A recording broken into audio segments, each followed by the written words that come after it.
Je sais pas quoi vous dire. Franchement, honnêtement, j'ai complètement craqué. Bonjour à tous, alors on se retrouve pour un big haul Aromazone. La dernière fois je dis que c'était un big haul, mais alors là je vous jure que je me suis lâchée, mais totalement. Je ne veux pas vous inciter à acheter tout ce que j'achète, hein, c'est pas du tout ça. Moi, pour rappel, je tambouille tout le temps, je fais parfois même plusieurs recettes par semaine. Tout ce que j'ai acheté, je vais vraiment l'utiliser. Et là, sincèrement, j'en ai, je pense, pour un an de tambouille, hein. Donc... c'est un peu touchy de vous présenter ça en vidéo, mais voilà. Donc on va commencer, je vais vous présenter tout ça, mais vraiment retenez en tête, n'achetez pas sur un coup de tête, faites une petite liste des choses qui vous intéressent, mais vraiment relisez votre liste plus tard, à froid, quand vraiment l'euphorie est passée, pour vraiment vous poser la question, est-ce que j'en ai besoin ou pas? Parce que les actifs qui se périment au fond du tiroir, franchement c'est triste. Donc on commence tout de suite, je vais commencer avec les poudres ayurvédiques. Donc déjà la poudre de guimauve, à savoir, je suis totalement d'accord, les poudres ayurvédiques de chez Aromazone ne sont pas du tout celles qui ont la meilleure qualité. Mais voilà, moi en tout cas elles me conviennent, donc comme évidemment c'est moins cher qu'ailleurs, souvent j'achète chez eux. Donc la poudre de guimauve, ça faisait longtemps que je n'en avais plus et ils étaient en rupture de stock pendant très longtemps, donc je checkais pour voir ce qu'ils avaient. Donc j'ai pris directement 2 paquets de 100 grammes. La poudre de guimauve, c'est très hydratant pour la peau et les cheveux. Et ça gaine le cheveu, ça adoucit la peau, enfin voilà, cuir chevelu délicat, tout ça. C'est très bien en mélange avec d'autres poudres, surtout que ça donne une texture à la pâte hyper agréable à appliquer, c'est vraiment du bonheur. Je vous ai déjà fait une vidéo sur ma chaîne sur la poudre de guimauve. Sur Instagram, vous aurez plein de petites recettes, j'en poste très souvent. Très bien pour démêler les cheveux aussi. La poudre de Cachur Sugandhi, alors je l'ai déjà achetée celle-là, mais je tenais très fortement à la reprendre. Alors déjà, donc d'après mes notes, ce que j'ai noté, pour les cheveux, elle est très fortifiante. Elle apporte de la brillance, elle épaissit et elle active la pousse des cheveux. Donc déjà ça, forcément, c'est génial. Mais aussi pour la peau, elle est apaisante et elle a un côté nettoyant. Elle est aussi réparatrice pour la peau. Donc en fait, vis-à-vis de ça, je me suis dit que pour faire un petit nettoyant visage, moi qui ai la peau très sensible, ce serait vraiment topissime. Donc je l'ai pris en 100 grammes. C'est très marrant d'ailleurs parce que là, on a un petit paquet complètement compacté. Et en fait, c'est la même quantité. Dans les deux, il y a 100 grammes, mais bon, écoutez, voilà, c'est cool, ça fait moins de plastique. Et alors, pour les autres poudres, j'espère qu'ils vont vraiment modifier tout leur paquet. Mais voici ce que l'on a. On a des paquets en papier, quoi. Et j'espère qu'ils vont généraliser tout ça, enfin ça, à toutes leurs poudres. Donc c'est cool. Donc j'ai pris de la poudre d'ortie. Alors ça fait une éternité que j'en ai pas pris. Il y a des recettes, de vieilles recettes sur mon blog si vous voulez aller voir. Elle est géniale. L'ortie de toute manière c'est génial, même en gélule en interne. Voilà, c'est très riche en minéraux, en vitamines, en tout ce que vous voulez. Donc c'est très reminéralisant. Ça vous apporte plein de bonnes choses pour les cheveux. C'est très fortifiant. Elle stimule la pousse, elle régule l'excès de sébum, elle est vraiment génialissime. Celle-là, elle est bio. Donc pareil, ça je la prends surtout pour les soins capillaires, notamment pour mon chéri qui a une calvitie depuis très longtemps.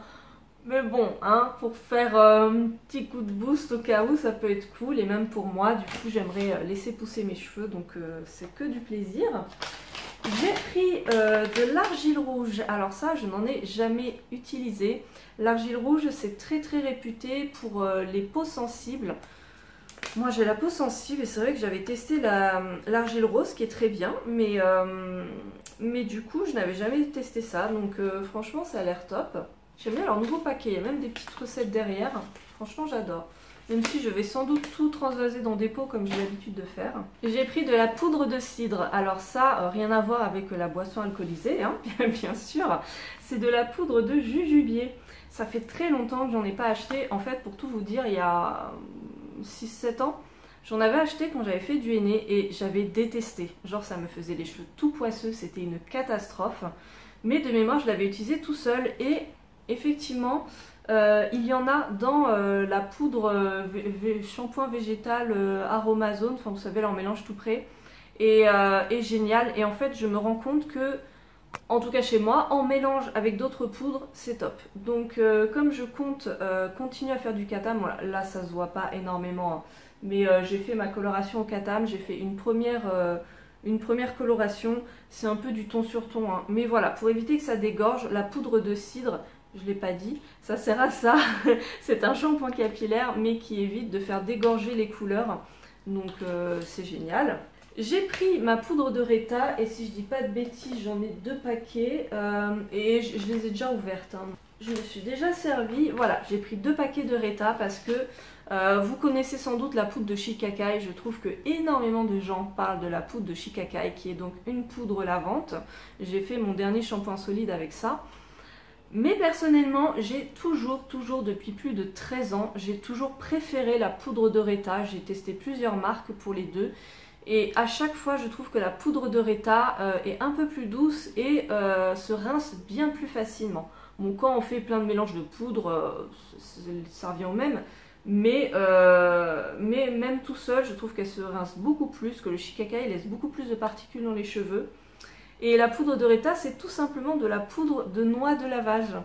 Faut le savoir. Donc j'ai pris 2 paquets pour mon futur shampoing solide justement. Ah oui, j'ai pris de la poudre d'hibiscus. Alors ça fait petit, hein, mais il y a quand même 100 grammes. Je connais donc les feuilles d'hibiscus, hein. Je vous avais montré dans ma dernière routine capillaire que j'en fais une infusion pour faire des rinçages capillaires. C'est topissime pour fortifier les cheveux, pour faire briller, etc. Je n'avais jamais testé en poudre, donc pareil, peut-être pour en mettre dans un shampoing solide, ça peut être top. Je sais qu'il y en a qui font ça, dans des soins de poudre, etc. Donc j'ai vraiment hâte parce que l'hibiscus, vraiment j'adore. Ça rend les cheveux tout brillants, plein de santé, c'est génialissime. On a fini avec les gros sachets de poudre, mais j'ai acheté deux boîtes, je crois qu'il y en a 2. Ouais, c'est ça. 2 boîtes d'Urukum en poudre. Alors, cette année, j'en ai pas trop parlé sur Instagram, mais depuis 2-3 ans, j'achète des gélules d'Urukum de la marque Guayapi que je prends en interne pour un peu préparer ma peau au bronzage, vous voyez. Et ça marche plutôt bien, c'est sympa. Mais du coup, j'avais déjà vu que d'acheter la poudre comme ça chez Aromazone, ça coûtait largement moins cher. Je dis pas que la qualité est aussi bonne que Guayapi, mais en tout cas, les avis des gens qui l'ont pris en interne sur le site Aromazone sont très positifs. Donc, je me suis dit, écoute, pourquoi pas. Donc, je vais vous montrer ce que j'ai acheté parce que je ne savais même pas que ça existait chez Aromazone. Le petit gélulier, c'est un petit dispositif qui vous permet de fabriquer vos propres gélules. Je ne l'ai pas du tout ouvert, donc on va découvrir ça ensemble. Il y a des vidéos sur leur site, mais je pense que je vous montrerai un peu comment on fait en vidéo. Ouais, voilà, donc à l'intérieur, en fait, vous mettez vos gélules vides, vous mettez de la poudre, et puis en fait, avec le système, vous compactez et ça vous fait directement les gélules. Je ne sais pas s'il y a des photos. Voilà, on voit pas très bien sur la boîte. Mais du coup, j'ai acheté 3 boîtes de gélules. Alors attention, il existe 2 tailles de gélules, des petites et des grosses. Moi, j'ai pris les grosses. Et du coup, il existe 2 tailles de machines pour fabriquer des gélules. Faut pas se planter. Moi, j'ai pris la grosse taille, hein, parce que j'ai aucun problème pour prendre des gélules. J'ai pris 3 boîtes. Je vais pas faire 3 boîtes d'Urukum, hein, mais j'ai aussi envie de faire des gélules de charbon, d'autres trucs. Voilà, je vous en reparlerai. On est déjà en juillet, hein, donc si je veux faire mes gélules, je suis toujours à la bourre, surtout moi. Mais c'est pas grave, même en après-solaire, pour septembre, ça peut être sympa. Faut que je m'active, cette vidéo va durer 3000 ans. J'ai pris de l'aloe vera, évidemment, l'éternel aloe vera, que j'avais rangé dans mon frigo du coup. Je vous le présente pas, hein, mais c'est hydratant, cicatrisant, c'est formidable. Enfin voilà, c'est l'aloe vera. En cadeau, j'ai eu des petits livrets comme ça qui sont très sympas. Sachez que chez Aromazone, dès que vous achetez une base, ce qu'ils appellent une base, donc en l'occurrence l'aloe vera, base de shampoing, etc., et ben ils vous offrent un petit livret. Donc voilà, c'est vraiment génial pour les débutants. Il y a plein d'indications. Enfin, bon, je vous montre ça, c'est pour le maquillage par exemple. Voilà. Je pense, vous les proposer sur Instagram. envoyer à ceux que ça intéresse parce que moi j'en ai déjà et à vrai dire j'en ai pas trop l'utilité parce que c'est pas pour me lancer des fleurs hein, mais c'est vraiment pour les débutants donc moi bah voilà ça m'intéresse pas plus que ça. J'ai repris du savon noir donc ça je fais mon ménage avec donc indispensable aussi. Vraiment topissime. Je vous ferai une vidéo sur comment je fais mon ménage au naturel. Je dois le faire. Ça va venir. J'ai pris 2 petits sprays comme ça. C'est très très bien pour faire des soins sprayables pour les cheveux par exemple.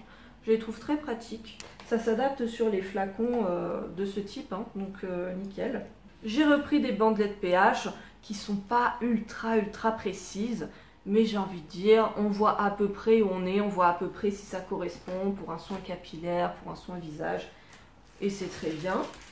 J'ai complètement craqué sur ce petit mouille. J'ai vu plein d'instagrammeuses qui faisaient des shampoings solides et d'autres soins solides avec ce petit mouille en forme de fleur. Je ne sais pas si vous verrez bien. Voilà, là on le voit un petit peu mieux. Il fait pas tout à fait 100 grammes, je crois qu'il fait 80 grammes. Mais je me dis voilà, pour un petit shampoing solide, ça va être cool. Ça c'est du craquage pur et dur, hein, vous voyez. Alors j'ai pris un truc que je n'avais jamais testé, c'est de la gomme carragénane. Alors vous allez me dire en soi c'est une gomme comme la gomme xanthane, la gomme goire, etc. Donc c'est un gélifiant qu'on va mélanger avec de l'eau pour faire un gel du coup. Mais pas que, c'est un gélifiant d'origine marine. Et attention, c'est un très très bon soin pour la peau et les cheveux. Donc c'est extrait d'une algue, son toucher est doux, un peu silicone-like, mais du coup sans silicone et sans les effets négatifs du silicone évidemment. C'est hydratant pour la peau et les cheveux. Et j'avais noté en fait, je ne sais pas si vous connaissez la mousse d'Irlande, Aromazone n'en vend pas, hein, mais sur certains sites ils en vendent. Et c'est les recettes de Louisette notamment qui en a parlé. C'est très très très hydratant et en fait la mousse d'Irlande contient des carragénanes. Et du coup, je me suis dit, bah, pourquoi pas acheter directement la gomme carragénane et en rajouter un petit peu dans nos soins, comme ça, pour apporter un petit côté très très hydratant pour la peau et les cheveux. Donc, j'en attends beaucoup de bien. Bon, allez, on s'active. J'ai encore plein de trucs. Voilà, comme ça c'est dit, mais je vous avais prévenu. Hein. J'ai pris du karité, donc c'est un très très gros pot et c'est du karité blanc. Qui ne sent rien du coup. En fait c'est essentiellement pour la saponification à froid, pour du coup faire des savons plutôt blancs. Je vous reparlerai, hein. Mes vidéos sont prêtes pour la saponification à froid, il faut juste que je m'organise dans mon planning édito, mais je vais vous en parler. Je vous le promets, tout est prêt.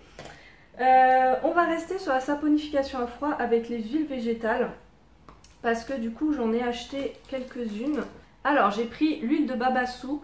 Ça du coup c'est vraiment pour la saponification à froid parce que comme toutes les huiles elle va nourrir les cheveux voilà, mais en soi à l'appliquer telle quelle sur la peau c'est pas non plus ultra intéressant je crois, mais c'est surtout que ça apporte beaucoup de mousse au savon saponifié à froid comme l'huile de coco et du coup je me suis dit bah pour changer un petit peu j'avais envie de tester. Alors c'est une huile solide du coup. Encore une fois dans un flacon, merci Aromazone, franchement s'ils pouvaient mettre leur truc comme ça dans des pots, mais enfin s'il vous plaît quoi, c'est hyper chiant à chaque fois de faire fondre ça, moi ça me saoule hein, franchement. Alors ça y est, je suis perdue, j'ai trop de trucs, j'ai trop de trucs, je vous jure. Ça me fait presque peur de voir ma commande en fait, j'ai pas l'habitude en vrai, mais écoutez, je m'engage à tout utiliser, à vous faire des soins de ouf. J'ai pris de l'huile d'avoine. Alors ça c'est à la fois pour me faire des soins pour le corps, notamment pour cet hiver parce qu'elle est très protectrice, elle lutte contre le vieillissement cutané, elle est apaisante, régénérante, pour les peaux sensibles, tout ça. Donc voilà, pour faire dans des laits pour le corps et tout. Mais du coup, en petit ajout dans mes savons, ça peut être aussi pas mal. Pareil pour l'abricot, je me suis dit bah, ça pourrait être pas mal aussi d'en ajouter un petit peu parfois dans mes savons, mais du coup aussi l'utiliser dans des soins visage parce que du coup, qu'est-ce que j'avais noté? Ouais, elle est très bien, elle est très conseillée pour l'éclat de la peau, elle est revitalisante, elle est très bien pour une base de massage et permet vraiment aux actifs de bien pénétrer dans la peau, tout ça. Et apparemment elle est aussi bien en après solaire parce que je pense qu'elle doit être quand même un petit peu riche en bêta-carotène, hein, ça reste quand même un fruit orange, enfin je veux pas dire de bêtises, hein, mais en tout cas elle était indiquée comme bien comme après solaire. Elle va me permettre d'avoir plusieurs utilisations. Amande douce, ça c'est vraiment l'huile que j'ai toujours chez moi, elle est hyper douce pour la peau, elle est idéale dès que je veux par exemple m'appliquer un peu d'huile essentielle pour me soigner par exemple. Je prends souvent l'amande douce comme base. Voilà, je sais qu'elle est très bien tolérée par exemple pour les mycoses vaginales. Pareil, des petits mélanges d'huile essentielle, attention je fais pas n'importe quoi, j'ai des bouquins d'aromathérapie, je suis des petites recettes et tout, mais du coup en base souvent je prends l'amande douce parce que je sais qu'elle est très très bien tolérée par mes muqueuses et tout, donc c'est un indispensable. Et encore une fois, des soins de crème et tout, c'est nickel. J'ai craqué, j'ai pris de l'huile de framboise. Je vous en parlais il n'y a pas très longtemps sur Instagram, mais c'est l'huile végétale qui est la plus riche, qui a le SPF, c'est comme ça qu'on dit, FPS, à chaque fois je m'embrouille, le FPS le plus élevé, ah mince je sais plus, il est entre 28 et 30, il est aux alentours de 28 en fait, ça dépend de la qualité de l'huile évidemment. À ne pas utiliser sur la peau pour vous exposer au soleil, hein. C'est pas du tout le but, c'est pour protéger les cheveux du soleil. Voilà, donc quand je vais partir en vacances, si jamais il fait un peu plus beau que là tout de suite, là on est le 3 juillet en fait pour tout vous dire, au moment où je tourne et il y a des nuages. Mais voilà, pour protéger mes cheveux du soleil. Et sinon j'ai noté qu'elle est très réparatrice, elle est anti-âge, elle atténue les rougeurs, donc donc pour ma peau, ma coupe rose, tout ça, je me dis que ça peut être pas mal. Et donc elle est très réparatrice, donc dans le sens où après une exposition au soleil ou en plein hiver avec l'agression du froid, etc., elle va faire du bien à la peau. J'ai pris un beurre que je ne connaissais pas du tout, le Kupuachu, j'imagine, le Kupuachu. En fait, je regardais un peu les différents beurres végétaux et je me suis dit, bah écoute, celui-là je ne connais pas. Il sent... Ah, je sais pas ce qu'il sent. Je pourrais pas vous dire, mais je connais cette odeur, c'est très bizarre. Bon bref, et ça sent pas mauvais. Et du coup, il est très nourrissant, très protecteur pour la peau, voilà, très... comme un beurre végétal, quoi. Il va être très cocooning et protecteur, quoi. Donc je me suis dit, pareil, dans mes petits laits pour le corps, pour cet hiver, etc., ça peut être vachement cool, baume à lèvres, etc. Donc je vous en dirai des nouvelles, mais j'avais besoin d'un petit beurre végétal en plus du karité. Donc j'ai choisi celui-ci. Je me suis fait un petit plaisir. Il est où? En vrai, j'ai plus beaucoup de place sur mon téléphone là, donc il faut que je termine cette vidéo au plus vite, mon Dieu. Donc j'ai acheté du beurre de mangue. J'avais très envie de me faire un baume à lèvres à la mangue, parce que je vous montrerai après, mais j'ai pris l'actif... l'extrait aromatique de mangue. Et du coup, voilà, avec tout ce que j'ai acheté, je me suis dit, c'est bon, je vais pas acheter un gros pot de beurre de mangue, j'ai juste envie de me faire mon petit kiff, me faire mon baume à lèvres à la mangue. Donc j'ai pris une petite dosette de 10 ml de beurre de mangue pour me faire ma petite recette. J'ai donc pris la fragrance, non, l'extrait aromatique, voilà, de mangue. Ça sent très bon, je l'aime beaucoup. Elle est certifiée bio en plus et voilà, dans mes soins ça va être super agréable. J'ai aussi pris l'extrait aromatique, non, la fragrance cosmétique de Mûre Sauvage. Je l'avais pris en tout petit flacon d'essai et je l'avais trouvé délicieuse, ça sent vraiment trop bon. Le bonbon à la mûre, c'est sucré mais c'est pas écœurant. Je la trouve vraiment très réussie, donc fallait absolument que je l'achète en grand. J'ai racheté de la base Meltenpour blanche à l'aloe vera. Je me relance donc sérieusement dans la saponification à froid, mais je me dis que pour ceux et celles qui ne veulent pas se lancer là-dedans, ça peut être sympa de vous proposer des recettes avec ça. Et je ne le fais pas que pour vous, hein, mais même pour moi, il y a certaines petites recettes. Voilà, c'est très facile parce que vous faites la recette et dès le lendemain, vous pouvez utiliser votre savon. Donc c'est vachement ludique, vachement sympa.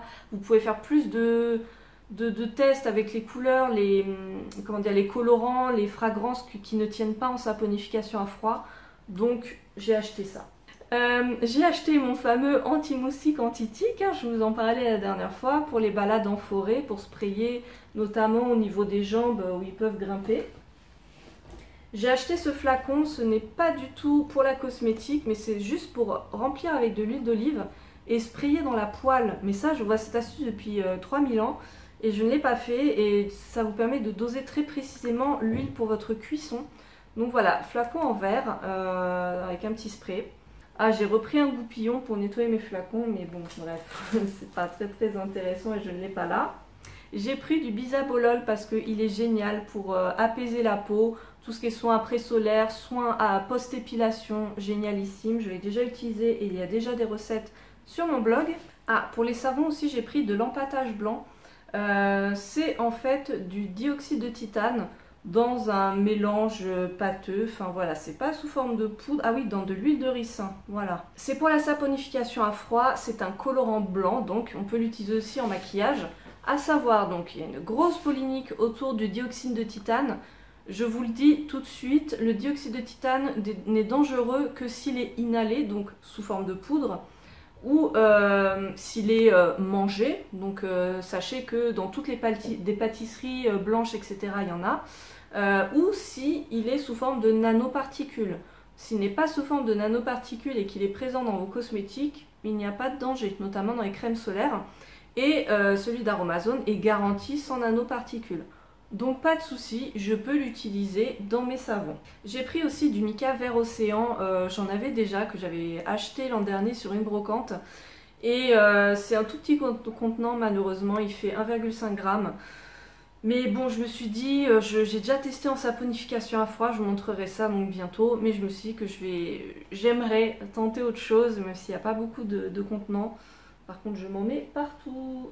J'ai pris de la poudre de réglisse. Alors ça fait très longtemps que j'en entends parler. Il est apaisant pour la peau, mais apparemment, et c'est aussi très hydratant pour les cheveux et la peau. Donc c'est un flacon, un pot pardon, de 50 g. Je vais l'incorporer petit à petit, voilà, dans des recettes capillaires. Attention cependant, c'est un phytoœstrogène. Donc c'est, comment dire, mimétisme des œstrogènes, on va dire. Et du coup, si vous avez des maladies hormonales, s'il y a des cancers du sein dans votre famille, que vous devez faire attention, si vous avez des maladies type endométriose ou syndrome polykystique ou des trucs comme ça, faire attention. Moi, je vais l'utiliser juste pour les cheveux. Je ne vais pas l'utiliser sur la peau parce que du coup, pour moi, c'est interdit. Voilà, à savoir. Bon, j'ai un peu craqué, j'ai pris de l'hydrolat de fleur d'oranger. D'habitude, j'achète pas mes hydrolats chez Aromazone. Apparemment, c'est pas non plus la meilleure qualité qui soit. Mais voilà, là, c'était l'option de facilité. Comme ça, ben voilà, les frais de port, j'avais pas à les payer ailleurs. C'est pour faire des petites lotions pour le visage, vu que c'est mon hydrolat préféré, de par son odeur, évidemment. Et elle convient très très bien à plein de types de peaux différentes, que ce soit les peaux un peu sensibles, les peaux sèches. J'ai pris un petit cœur comme ça, vous savez, c'est les pierres sur lesquelles vous mettez des huiles essentielles pour diffuser et essentiellement dans une toute petite pièce ou plutôt dans un placard, ce genre de choses. Et moi justement, je mettrai de la lavande dessus, de l'huile essentielle de lavande. Normalement, l'huile essentielle de lavande vraie, parce que c'est celle que j'ai dans mes armoires, parce que j'en avais parlé sur Instagram, j'ai des problèmes, j'imagine, de mythes, parce que j'ai des trous dans mes pulls, mais c'est une catastrophe. Je ne vois pas de mythes, mais bon, du coup ça va me servir. Et on arrive au tout dernier produit, la vitamine E. La mienne s'est périmée, donc voilà, il était temps que j'en rachète. C'est le petit truc indispensable. Voilà, c'est fini. Désolée, c'était un peu long, mais vous avez vu, j'ai acheté des tonnes de trucs.